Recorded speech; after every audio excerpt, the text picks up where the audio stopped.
Hey guys, and welcome to this quick introduction to how to use Blender. A lot of people do introductions to Blender, but oftentimes they leave out important things or they just ramble on for a very long time. So I'm going to show you how to get started and start modeling things right now. First off, you need to know how to move around. To move around in Blender, primarily you'll be using the numpad and you'll be using the scroll button on your mouse. You can zoom in and out by just scrolling up and down, and you can set your location by using the numpad. So I can hit 3 here and I'll go to right perspective, which it says right up here in the top left. Then I can go to front perspective by pressing 1. You can do combinations. Right ortho is 1 and 3. Right perspective is 3 and 5. Also, you can just move around by pressing left, right, down, up, and then you can also always snap back into the original place, which is the front, by pressing 1 at any time. So this always will snap you to the front of your model.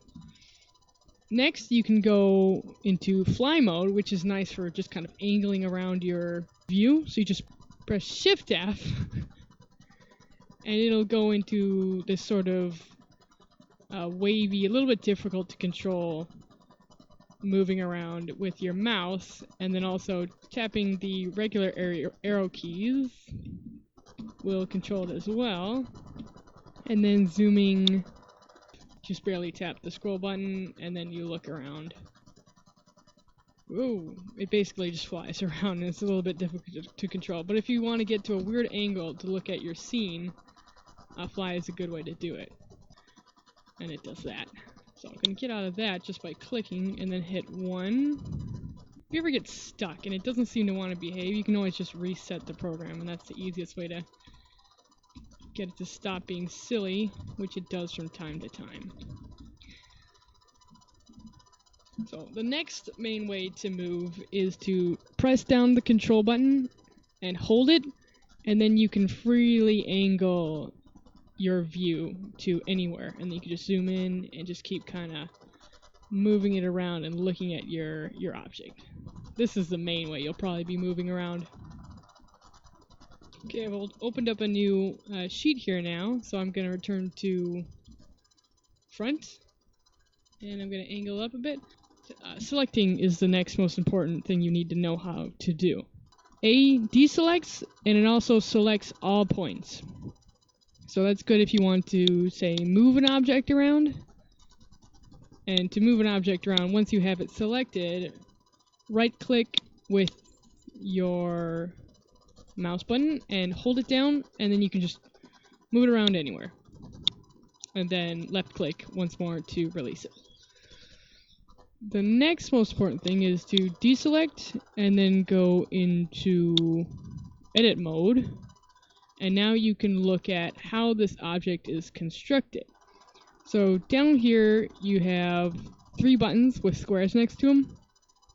Well, squares on them. And there's the point select, edge select, and the face select. Mostly you'll be using points and edges. To select a point, edge, or face, tap out everything with A, and then right-click it once to select it with right mouse button. And then you can grab it and pull it along in any direction. So this is how you would begin to morph an object into something. You just pluck away at these faces and vertices and angle them accordingly. So I'm going to select all. I'm going to delete everything. When you go to delete something, make sure you delete wherever you're selected. So I'm in point mode right now, so I want to delete points or vertices, and that'll delete. If you do faces while you're in points, then sometimes you'll have dots just hanging out there, and you'll have to go and hand select each one and then delete them. Next, to actually begin to model, you have to add a mesh and then begin tweaking it. So add mesh and then select whatever is closest to what you want to make. First and foremost, you need to think of how detailed on how many faces you're going to end up with on your model. This has 1,000,000 points. So I can go over to left here and select down to a much simpler shape. So now it has 6 points. And that is good. And I can also go down here and I can delete the fill to nothing. So now it's empty, so I can attach something else to it, and it doesn't automatically have a face that I would have to later delete. See, I'm gonna add a cone, and let's say I'm done modeling it now, and I want to delete the bottom because I forgot to at the beginning, and now it's much too late to adjust it. Once it's put down and you start modeling it, you can't do this adjust anymore.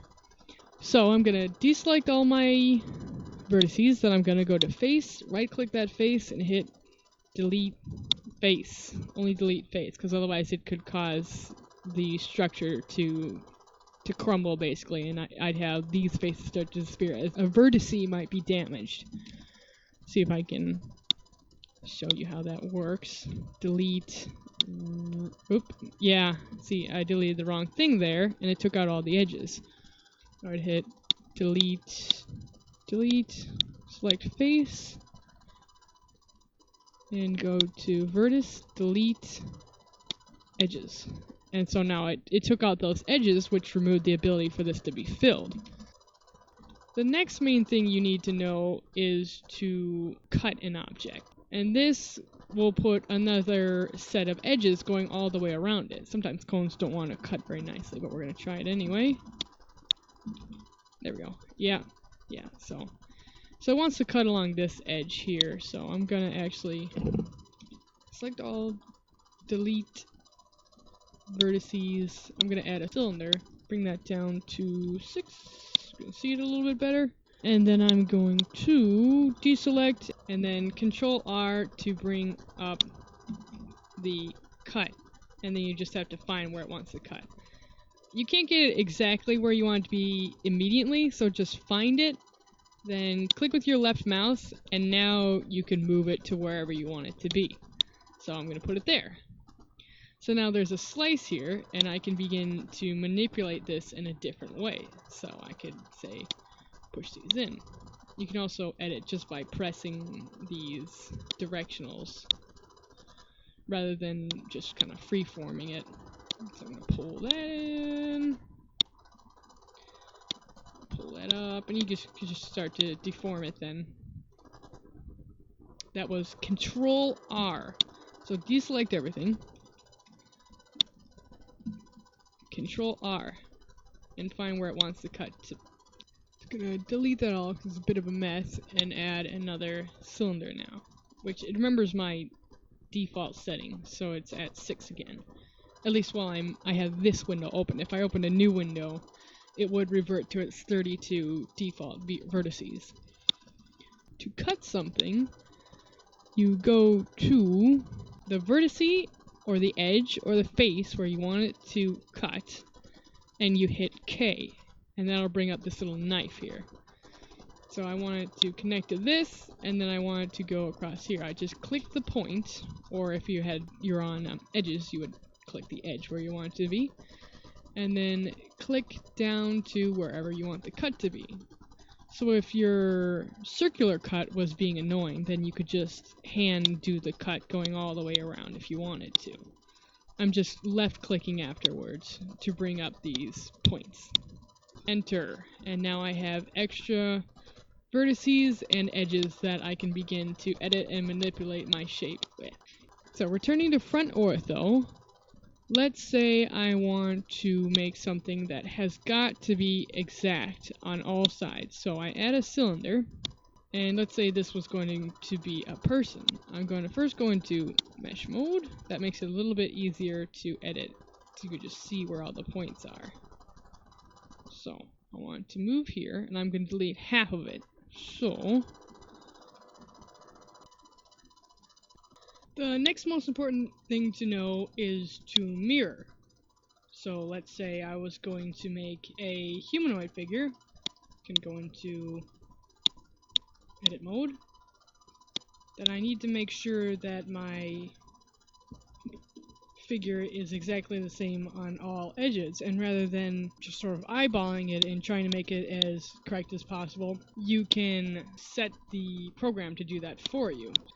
Add modifier mirror, and now it'll add this sort of imaginary ghost here of everything else, so it will match everything you do to this shape on the equal shape on the inside. If you could actually see this side, it'd be exactly the same. So this is overlapping here, so I actually have 8 points once I apply the modifier. Grab this vertex here, and I'm going to, because I had that selected, I'm gonna go OK and add a cut along here. Gonna hit enter, and then I'm just gonna, and now it's making this invisible shape here too. So then go into object mode and apply, and it makes this whole thing one shape that is now real. So I can go into edit mode now, and this is a real thing now, and I can move that around. So let's try and make an actual shape. This arrow here means to pull and pluck at it one at a time. And this one is global, which means it affects all of them uniformly. So now I can grab this red line, and I can push it all in, or I can pull it all out, and I can make a hip per se, or I can go add modifier, mirror, and now this looks exactly like this, and it will change as I play with this object. So then I can go into object mode, and I can move them together. I can go into edit mode, and I can move them together, and this one will mirror this one's movements. So I probably could have actually just gone along a linear path like this and lined them up so they're as close as they're gonna get. And now I've made this body-ish waist shape here, so I can go into object mode, apply, make this one singular real object, go back into edit mode, and now it's added all these vertices. So now I want to actually make this a singular piece. Let's go into wireframe mode so I can see it just a little bit better, and select these two, Alt M at center, and now it'll stick them together and it's a singular vertex. So then I just go to anywhere where there's a double, shift, right click, Alt M at center. Closer you have them together already, the better, because if you're doing a very delicate mesh with a lot of details to it, it'll kind of pull it a bit to be at the center, and that can deform your mesh a little bit. So you want to make the jump as small as possible. Go into solid now, and you can see it's a single piece rather than two pieces laying on top of each other now. The last thing you need to know is this angling selection down here. It will move the angle of the selected vertices or edges or whatever you've got along the X, Y, and Z, which you can always see down here in the left corner. Control A, and then I moved it along the Y. It will twist it along the Y, whereas if I grab the red by left clicking and then moving it, so if I moved it along the X, it'll rotate it back, or rather to the side if you look along the bottom here, or to the blue, it will spin it along the Z, which is up and down, so it'll just keep spinning in a circle. So you can angle your shapes, like if you made a hand next to a body, then you can turn the hand into place to fit alongside the body then. Lastly, to get a look at what your finished model looks like, go into this selection here, select all your points, go into mesh, faces, shade, smooth. Now I deselect that, and you can see it started to give it that soft look. So if I added more vertices and I cleaned up these edges, then I would start to have a nice smooth object. This has been Blender Basics. If you enjoyed this and found it useful, please leave a like and remember to fave. And if you have any questions, leave a comment below. Thanks for watching, and I'll see you later with more Blender tutorials.